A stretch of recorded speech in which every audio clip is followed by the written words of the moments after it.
Assalamualaikum warahmatullahi wabarakatuh. Khadijah binti Khuwailid. Dia adalah Ummul Mukminin Khadijah binti Khuwailid bin Asad bin Abdul Uzza bin Qusay al-Quraisyah al-Asadiyah. Ibunya bernama Fatimah binti Zaidah bin Jundub. Beliau dilahirkan di Mekah tahun 68 sebelum hijrah. Ia berasal dari keluarga bangsawan Quraisy. Khadijah dididik dengan akhlak mulia dan terhormat sebagai seorang wanita, sehingga tumbuhlah ia dengan karakter yang kuat, cerdas, dan menjaga kehormatan.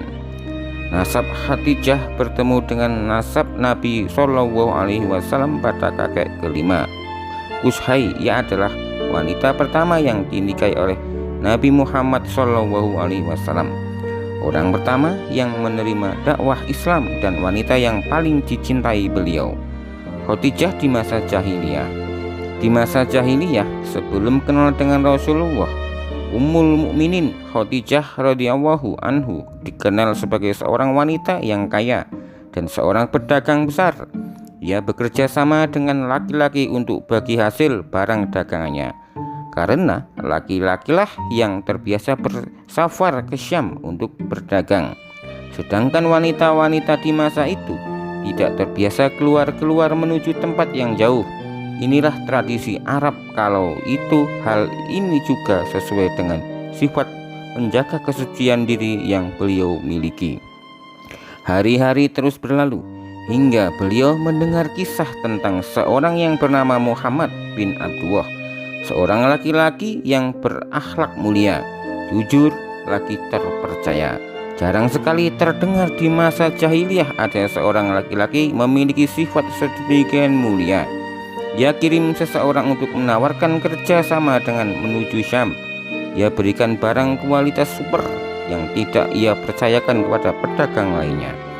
Ketika Khadijah dan Muhammad telah sepakat bekerja sama, Khadijah menyeratkan seorang budak laki-lakinya yang bernama Maisarah untuk membawa barang dagangan itu hingga ke Syam. Di daerah Romawi itu, Muhammad bin Abdullah berteduh di bawah pohon dekat dengan kuil milik seorang pendeta. Si pendeta datang mendekati Maisarah. Ia berkata, "Siapa laki-laki yang berteduh di bawah pohon itu?" "Ia seorang laki-laki Quraisy dari penduduk Al-Haram," jawab Maisarah. Si pendeta berkata lagi, "Tak seorang pun yang singgah di bawah pohon ini kecuali seorang nabi." Kemudian Rasulullah mulai menjual barang dagangannya dan membeli barang lainnya yang beliau inginkan. Sesampainya di Mekah, beliau menemui Khadijah dengan hasil keuntungan dagangannya.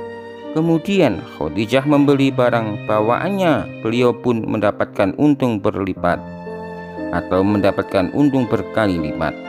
Maisarah mengabarkan tentang kemuliaan akhlak Muhammad bin Abdullah dan sifat-sifatnya yang istimewa yang ia lihat saat bersafar bersama.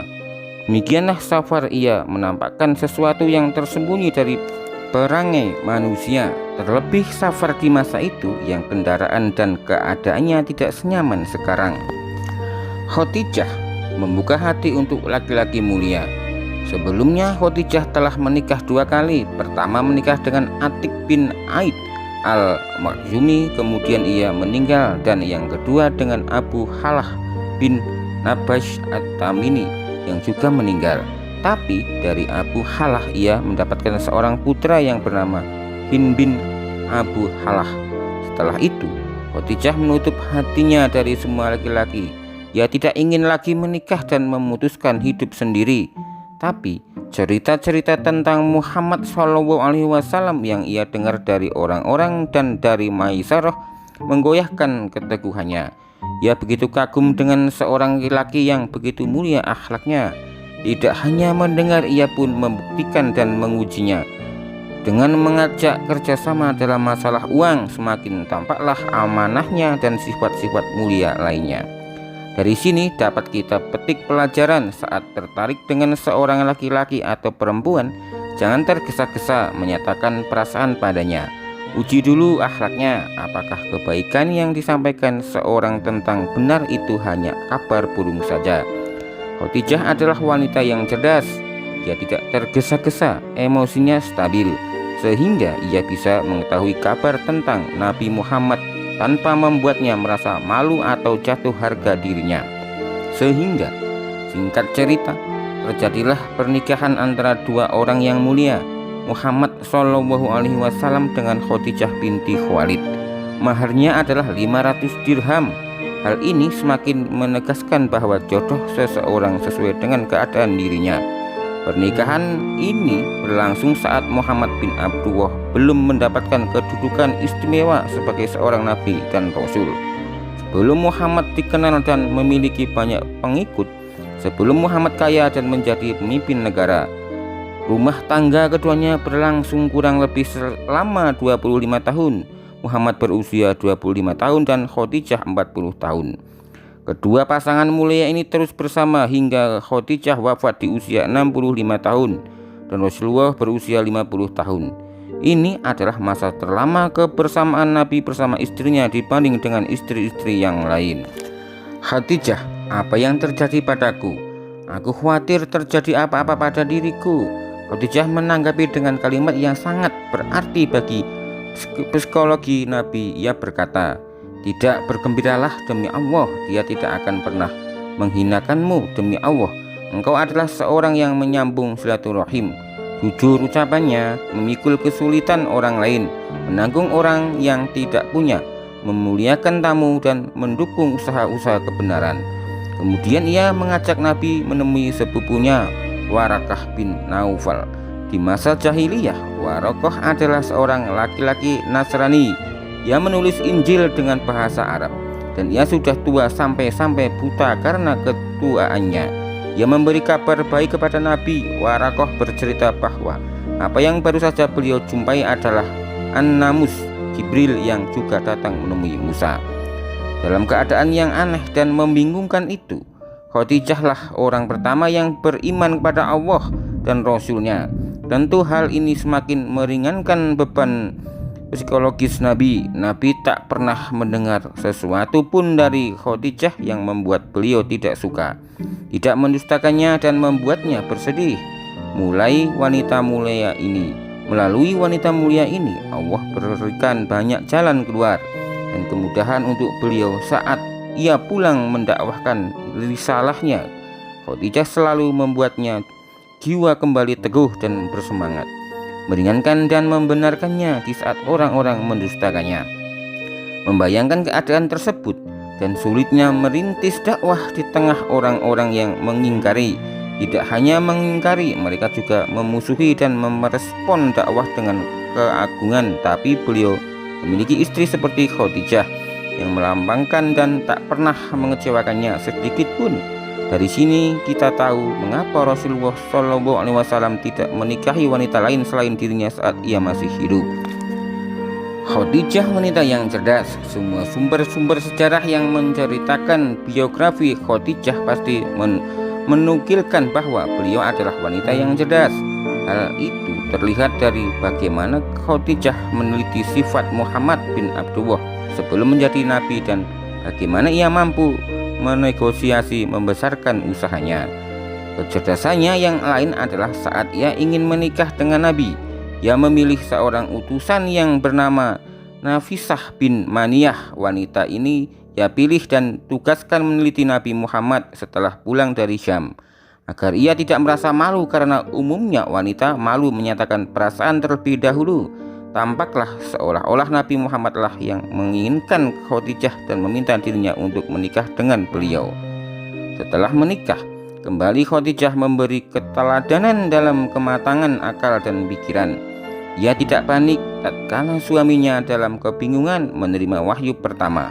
Ia jawab dengan yakin bahwa Allah tidak akan menghinakan suaminya. Jawaban itu ia kuatkan dengan alasan-alasan sehingga sang suami benar-benar merasa tenang. Tidak cukup sampai di situ, ia bahwa suaminya ke Warakah agar semakin tenang dengan peristiwa ajaib yang tengah terjadi. Perhatikanlah tahapan-tahapan Khadijah dalam menenangkan suaminya dalam menerima wahyu. Pasti semakin tampaklah kecerdasan dan kematangan jiwanya. Ketika Nabi menganggap mencintainya adalah karunia, Setelah mengetahui bagaimana setianya ibunda Khadijah menemani Nabi Muhammad SAW, tentu kita paham bagaimana kedudukan beliau di sisinya. Hal itu juga tampak dari riwayat-riwayat betapa Rasulullah SAW sering menyebut namanya, memuliakan teman-temannya sepanggal beliau, sampai-sampai Rasulullah ucapkan sebuah kalimat di hadapan Aisyah yang menjelaskan kedudukan Khadijah di hati beliau.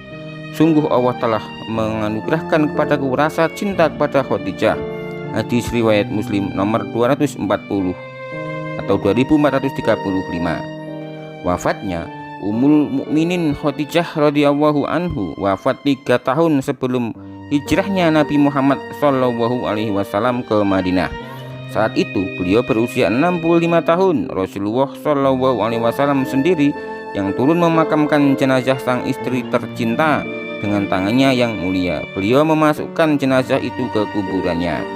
Wafatnya Ummul Mukminin Khadijah sangat berdekatan waktunya dengan wafatnya Abu Thalib.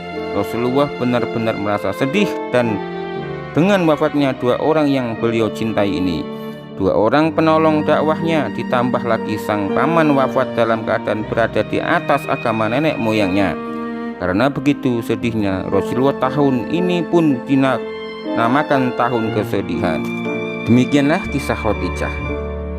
Sebelum Mimin tutup, ada kata mutiara untuk diri kita sendiri yang berjudul baju kotor. Apa yang akan Anda lakukan jika baju Anda kotor? Tentu Anda akan mencucinya, bukan? Bagaimana kalau ternyata hati kita yang kotor? Kotornya baju disebabkan oleh noda-noda yang menempel. Noda-noda tersebut adalah kotoran yang sampai di baju kita diakibatkan oleh aktivitas kita sebelumnya, baik yang disengaja ataupun yang tidak disengaja. Terdapat 2 jenis noda, yaitu noda ringan yang dapat dibersihkan hanya dengan sekali cuci, dan noda berat yang harus dibersihkan dengan beberapa kali cuci. Begitupun dengan hati. Bagaimana jika hati kita kotor? Jika hati diibaratkan sebuah baju, maka membersihkannya adalah dengan cara mencucinya secara harfiah. Mencuci di sini adalah dengan bertaubat.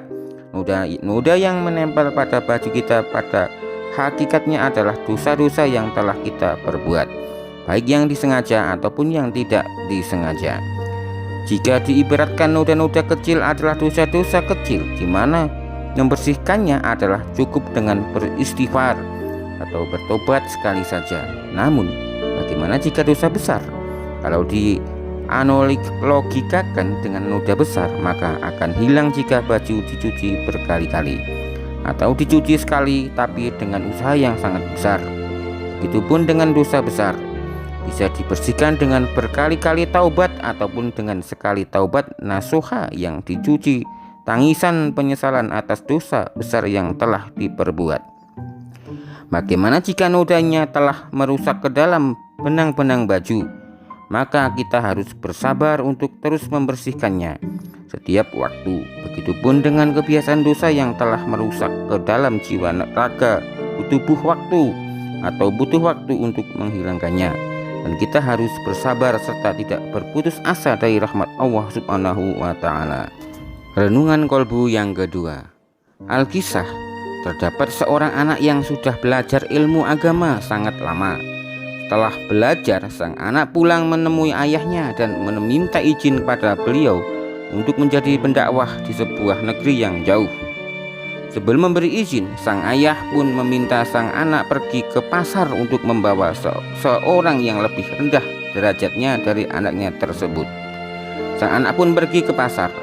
Namun, sesampainya di pasar, tak juga ditemuinya seorang pun yang dirasa lebih rendah darinya hingga waktu zuhur tiba.